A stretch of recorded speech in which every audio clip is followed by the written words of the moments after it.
Hello everyone, today we will embark on a special journey together, a trip far out to sea, where strong and resilient people are conquering the ocean day and night. Catching giant schools of tuna with giant nets, bringing back hundreds of tons of fish each trip, against a blue sky and vast sea. Large, sturdy iron ships like floating fortresses are slowly cutting through the waves, heading towards the deep waters where tuna live. The morning air at the port is unusually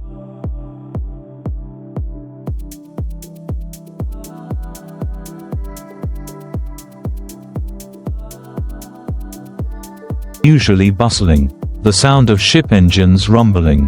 The sound of pulling cables clattering. The shouts of fishermen calling each other mixed with the smell of sea salt and the strong smell of engine oil. The tanned faces, determined eyes and smiles that exuded excitement before a long trip, all created a vivid picture of the seafaring profession. A profession where each trip to sea is a test of human will, strength and faith. The ship left the dock when the sun had just risen above the horizon.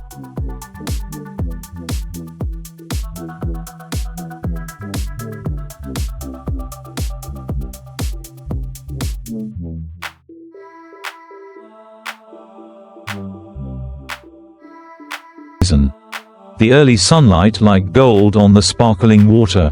The gentle waves lapped against the ship's side, creating murmuring sounds, like the familiar background music of each trip to sea. The fishermen on the deck were busy with the final preparations, checking each mesh of the net to make sure there were no tears, neatly folding the arm-sized ropes, and applying a layer of grease to the winches to avoid getting stuck during operation.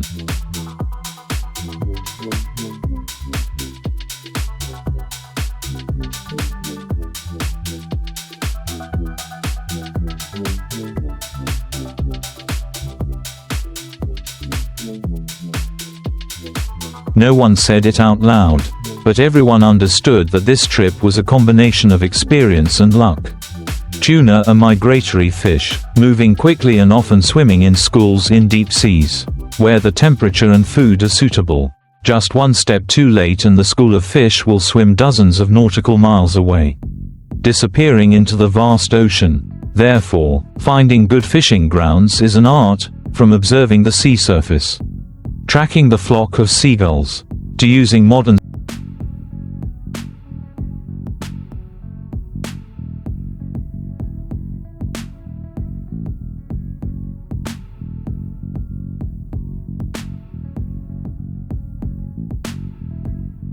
sonar equipment to scan for signs of the school of fish. The captain stood in the control cabin, his eyes constantly scanning the radar and sonar screens, holding a walkie-talkie to communicate with other ships operating in the area.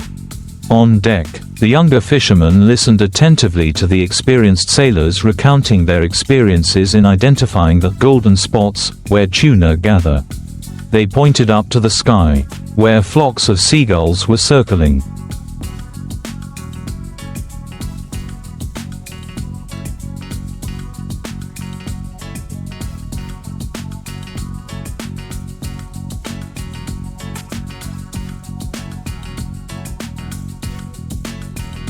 Then down to the sea surface, where sometimes shimmering silver streaks appeared.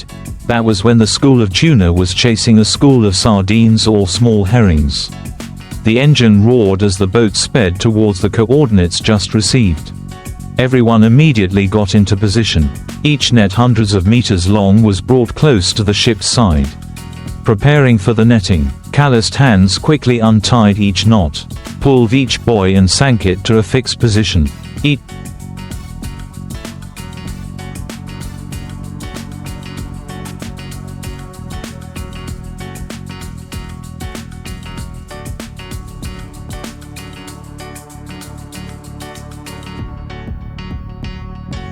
mesh was carefully calculated to hold the tuna tightly but not damage the fish's body.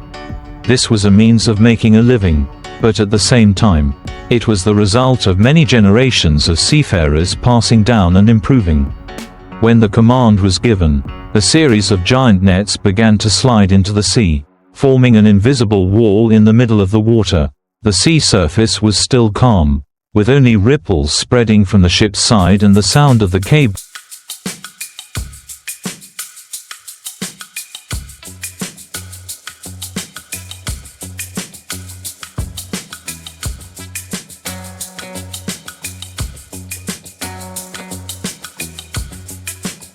gradually being released. Red and yellow buoys marked the location of the nets, stretching far and wide, turning the ocean into a giant trap that the fish could hardly escape. In the control room, the captain and technicians watched the sonar screen to monitor the movement of the fish. As the bright dot signals appeared more and more densely, everyone held their breath and waited. Suddenly, the signal showed that the fish had entered the net. Immediately, the whistle sounded.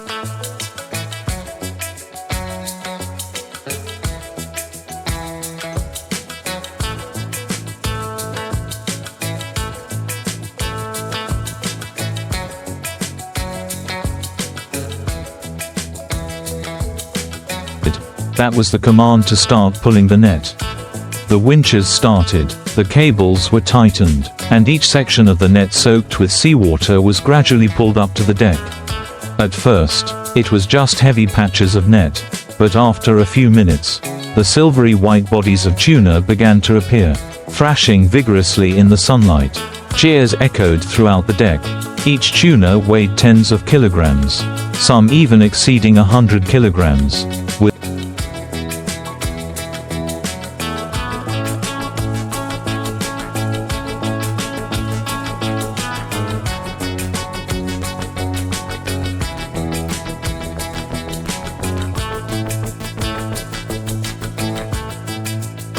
With long bodies, firm muscles, and a dark blue and silvery color on the belly.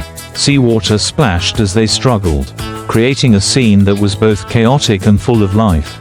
The fishermen used iron hooks to pull each fish onto the deck, their movements quick and precise. Some others quickly cut off the sharp fins to avoid tearing the net, then put the fish into large containers filled with ice. Everything happened in a hurried rhythm, but with great coordination, as if they had practiced.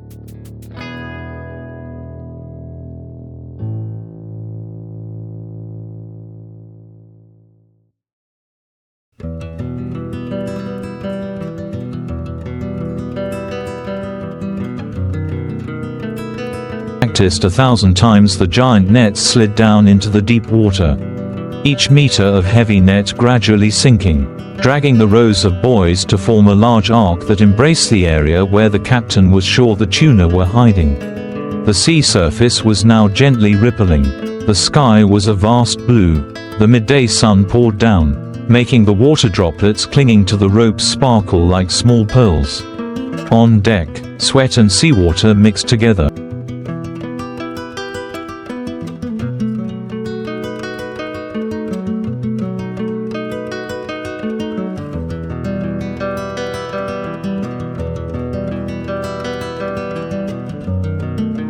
The fishermen's shirts were soaked, but no one cared. They were in the middle of the decisive moment of the whole trip. The captain stood by the sonar system, his eyes intently watching the moving spots on the screen, the signals of the fish on the seabed. Every time a cluster of signals gathered, he immediately directed the adjustment of the ship's direction and the arc of the net.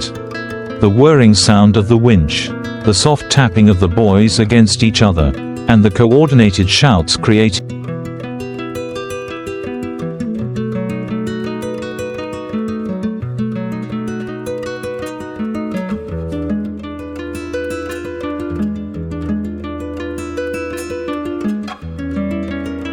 a unique language of the sea. A language that only those who have been at sea for a long time can truly understand.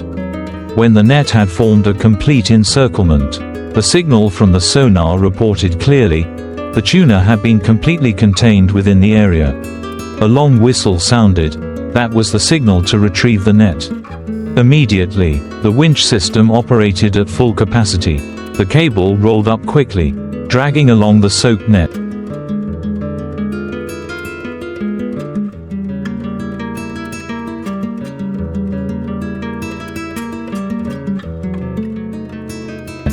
This time, there were so many tuna that when the first sections of the net surfaced, the surrounding water boiled because of the struggling fish. The silvery light from the fish scales shimmered in the sunlight, mixed with the dark blue on their backs, creating a scene that was both majestic and enchanting. Many giant tuna weighed up to hundreds of kilograms, with muscles as hard as steel, and long, powerful bodies. When pulled close to the side of the ship, they thrashed so hard that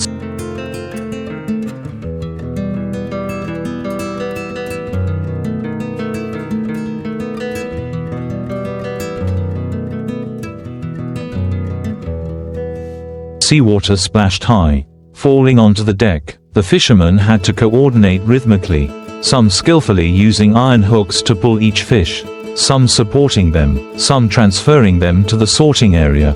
In the corner of the deck, the processing team started working again, the sound of knives clanging regularly, each cut neatly, quickly removing the intestines and gills, helping the fish stay fresh for the longest time. Each giant icebox was opened. Large blocks of ice were crushed with wooden hammers.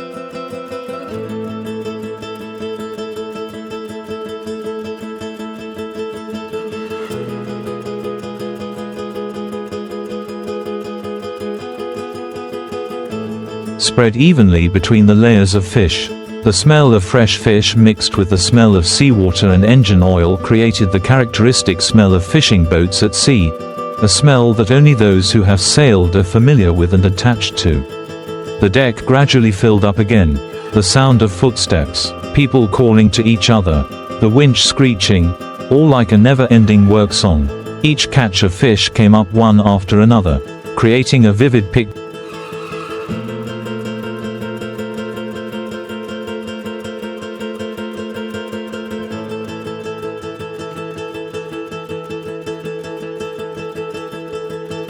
of human strength, machine power and the generosity of the ocean.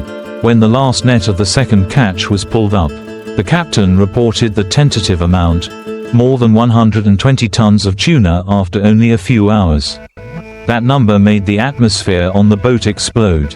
Everyone was excited, but no one allowed themselves to rest for long. Tuna is a fast-moving species, and while the weather was still favorable, the boat had to continue to calm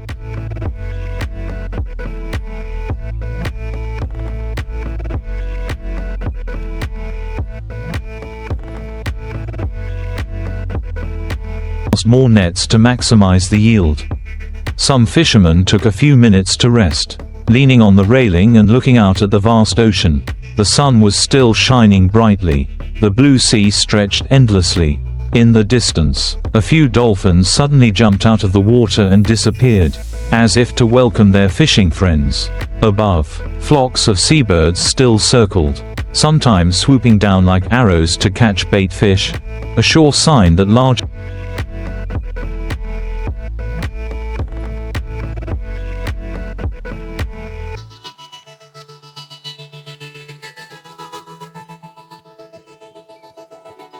schools of fish were still around. The signal rang out again, pulling everyone back to the hustle and bustle of work. The giant nets were prepared. Each rope was carefully checked. In each person's heart, despite being exhausted, there was still excitement mixed with determination, because they knew that each catch was a chance to change their lives. A testament to the strength and ingenuity of humans in the ocean, the engine roared loudly again as the ship changed direction.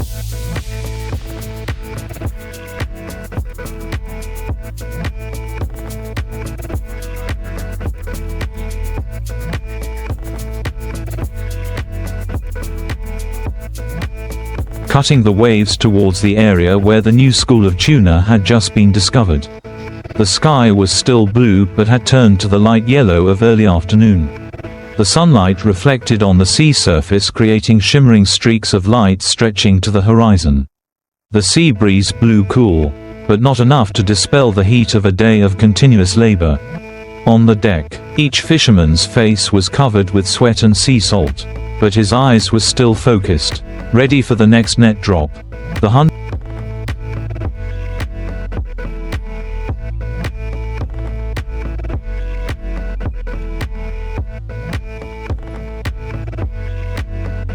Hundreds of meters-long nets were spread out again, neatly arranged along the side of the ship.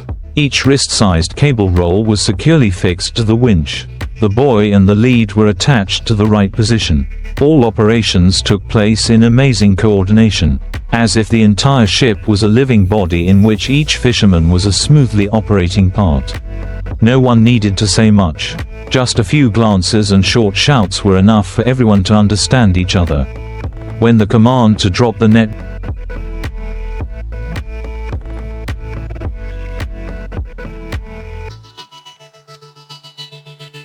rang out, each meter of the heavy net slowly slid down into the sea. Sinking into the deep blue water, the red and yellow buoys formed a long arc, marking the giant trap that was opening under the water. Looking down from the deck, the sea surface still looked calm, but deep below, thousands of ropes and meshes were silently spread out, surrounding the moving school of tuna. In the control cabin, the captain and the technician kept their eyes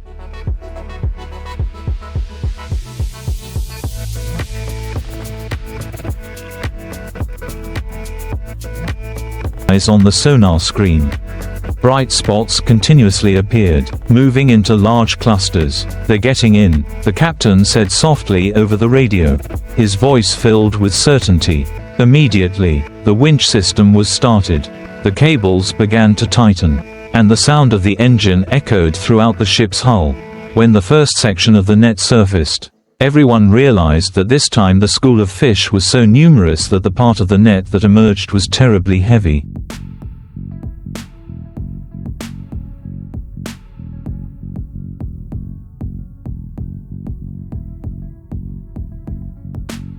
The surrounding water was boiling.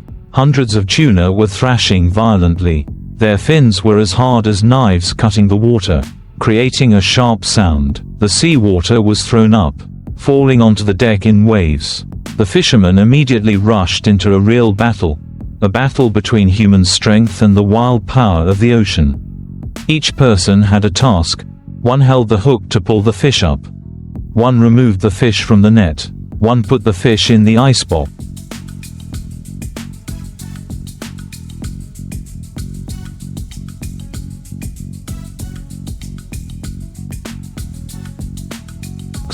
Their calls to each other drowned out the sound of the waves and the machine.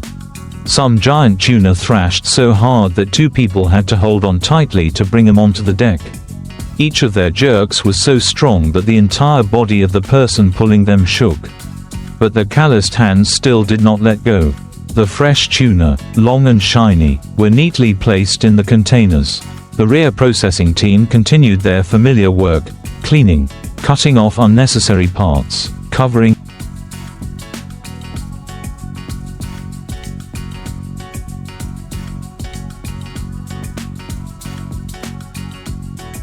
with ice. The knife cut through the firm flesh to reveal the bright red meat, the kind that would fetch a high price in the big fish markets.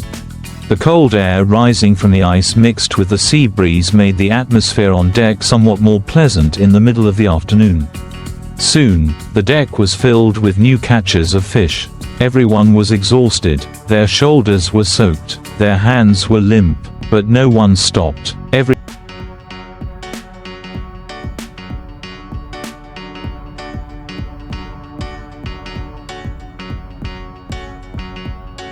trip to sea was a race against time and weather. As soon as big waves and strong winds arose, all plans would be affected. Therefore, when the sea was still calm, the ship had to take advantage of every hour, every minute to drop and pull the net. In the distance, the sun began to set, the light dyeing the sea surface golden. The flock of seabirds appeared again, like satellites signaling the school of fish. The captain decided to drop one more net of the day, taking advantage of the last light